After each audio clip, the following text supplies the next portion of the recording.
looks at the latest superstore development in South Manchester, and then at other types of modern retailing and at some more traditional forms, including local shops and those in town centres, and discusses the way retailing has changed in recent years, causing a dilemma for the planning system.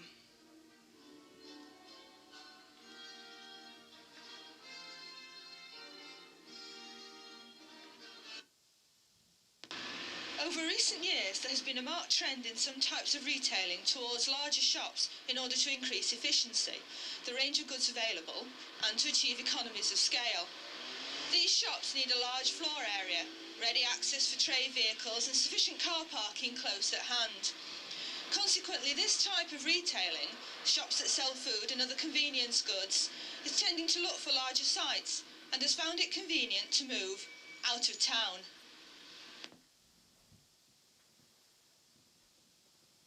Despite the trend towards larger stores, there continues to be a need for the services provided by smaller shops, which cater for the daily casual needs that are not met by larger stores. Also, the needs of many elderly people, the infirm or disabled, mothers with young children, and those on lower incomes tend to be catered for in easily accessible shopping locations. Out-of-town stores are fine for those with cars, but are generally inaccessible to those who rely on public transport. Town centres need to maintain their diversity and activity if they are to maintain their vitality. Retailing in city and town centres has tended to move towards comparison shopping and away from convenience shopping.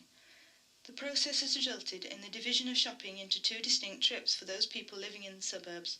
One journey concerned with the acquisition of convenience foods and other goods, often in bulk, and the other trips involving more specialist purchases in town or city. There is the belief that there is a relationship between the retail function of a centre and its other functions, and that the success of the latter would be adversely affected if the former were to decline and the centres become characterised by blight, theft and violence. The source of government advice on retail developments comes in the form of Circular 2186, Policy on Major Retail Developments, Town and Country Planning Direction, and Planning Policy Guidance Note 6, Major Retail Developments 1988. Policy statements issued by the Secretary of State give stress to a presumption in favour of development and the government's commitment to market forces in establishing the following advice. It is not the function of the planning system to inhibit competition among retailers nor among methods of retailing.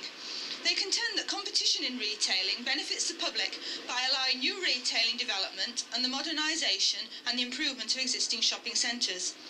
It seems that the emphasis has shifted away from control towards allocation of land use via the operations of the market, and the onus seems to be on objectors to say why a development should not take place rather than on a developer to say why it should.